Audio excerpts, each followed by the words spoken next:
When we bought our abandoned townhouse in the southwest of France 2 years ago, it was in a terrible state. There was holes in the ceiling, mold everywhere, the electricity didn't work, and there was no water.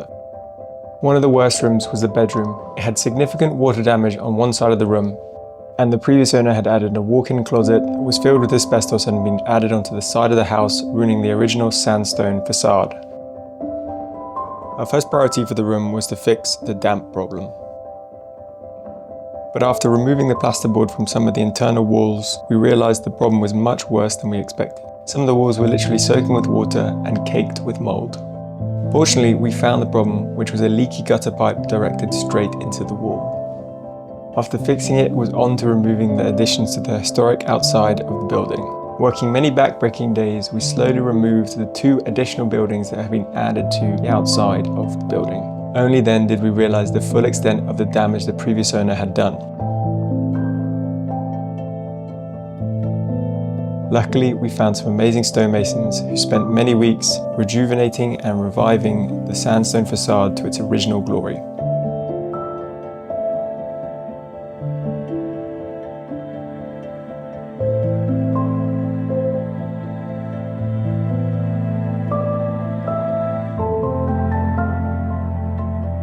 With the facade restored, we turned our attention back inside again. We started insulating the exterior walls and mounting plasterboard.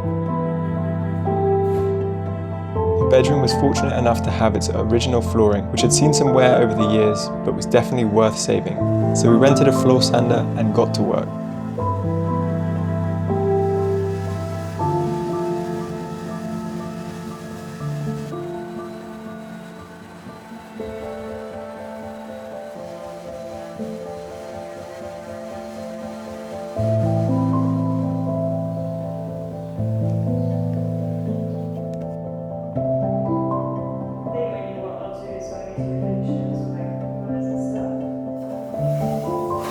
The final thing to do to get the room to a livable state was to finish and paint the walls.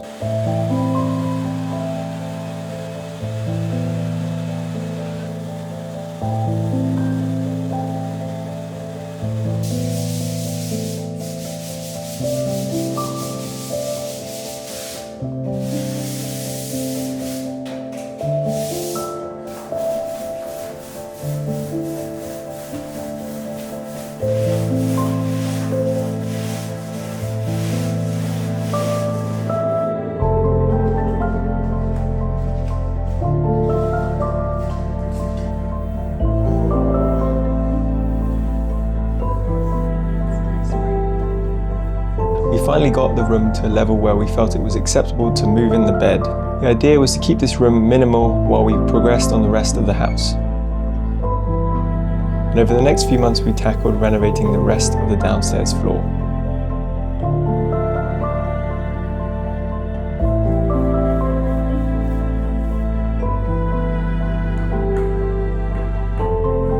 As the months passed, we made progress on the inside and outside of the house. The bedroom was beginning to bother us. Our original idea had been to move our bedroom to the upstairs once we had completely renovated the downstairs. But it became quite clear from the pace that we were doing things, working weekends and after work, this was going to take just too long. So the decision was to make over the bedroom completely so we could at least wait out the rest of the renovation in relative comfort.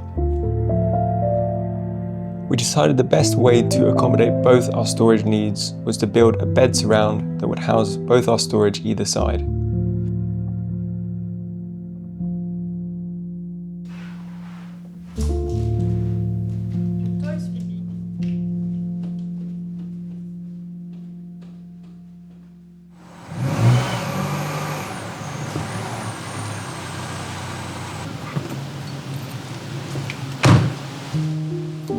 The first job was to build the cabinets for the surround. In order to save money, we were actually going to build all of these from scratch ourselves, using poplar plywood.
next move was to mount all of the carcasses.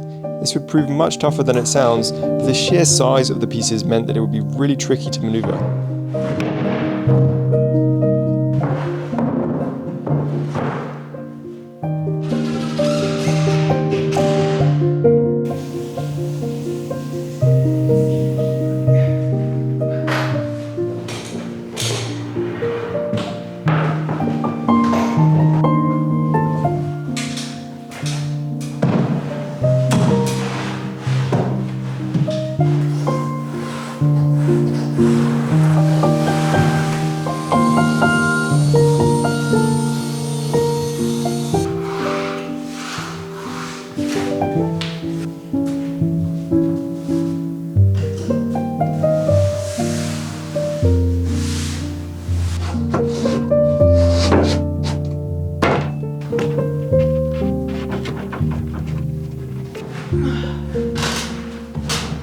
This is how we die.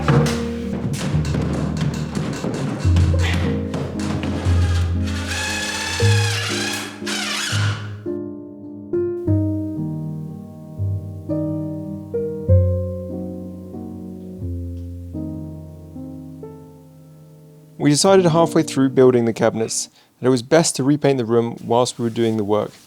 We initially painted the whole room a Wimborne white from Farrow & Ball, but found that rather too boring. We wanted a colour with a little bit more warmth and one that would complement the blue that we'd chosen to paint the cabinets.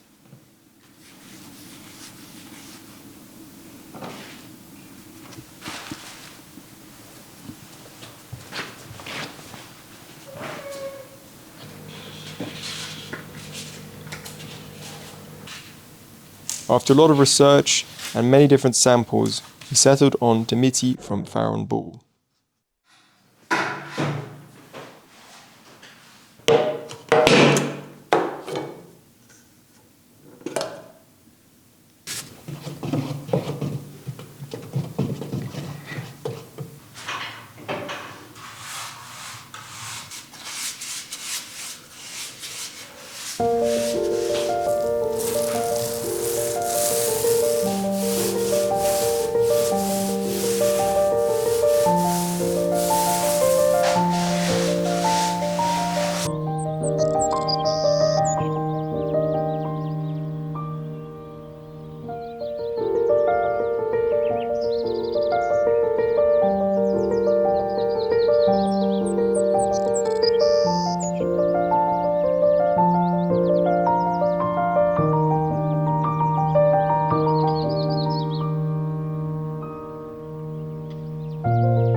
After painting, it was on to building the headboard for the bed. But before we could get to install this, I needed to do some minor electrical work to fit some lights which we wanted above the bed. We found these lovely antique lights while we were on holiday in Exeter in the UK. We stumbled across a beautiful antique light store, which was really wonderful to visit, and the lights we got were absolutely beautiful.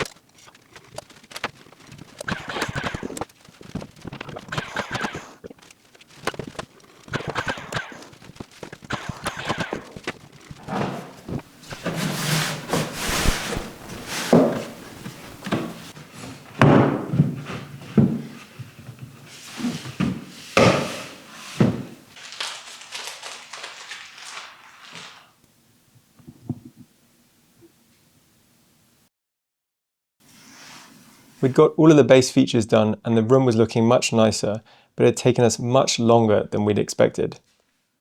We'd been sleeping in the living room over the last few weeks, which was less than ideal, and we were super keen to get back into the bedroom. So we decided to move our bed back in after we'd installed the painted face frame and the rest of the skirting board. All the other additions we could do after the bed was in place.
Now came the really exciting transformation, installing all the doors and drawers for the wardrobe. I'd been spending many late nights frantically creating 12 sets of drawers for the cabinets, which almost killed me. When I started to install them, it became clear that it was all worthwhile.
main doors for the wardrobe were the last hurdle, and they proved slightly more complex than we anticipated. For some reason, we'd fell in love with the idea of lining internal doors with fabric, but choosing a fabric that we were happy with was extremely difficult. We went through multiple iterations of fabric before we finally settled on a piece that we found in an antique market here in Bordeaux.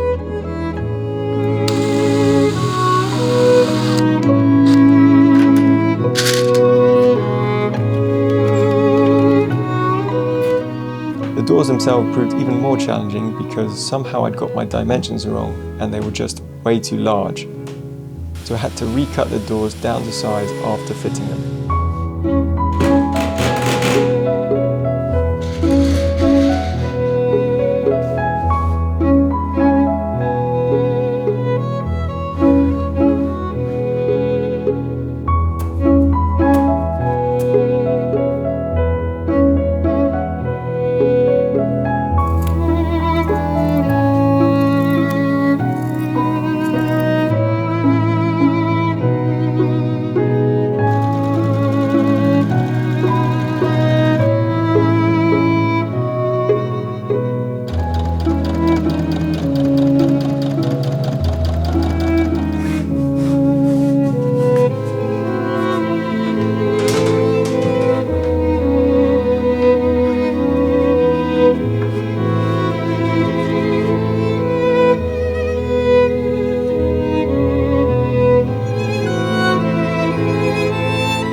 Now the wardrobes were done, we could finally decorate the room, which is something we'd been desperately looking forward to.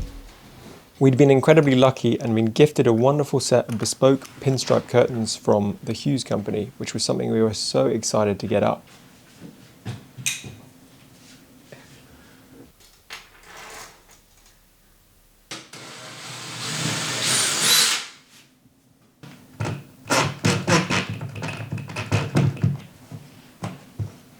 Pretty solid.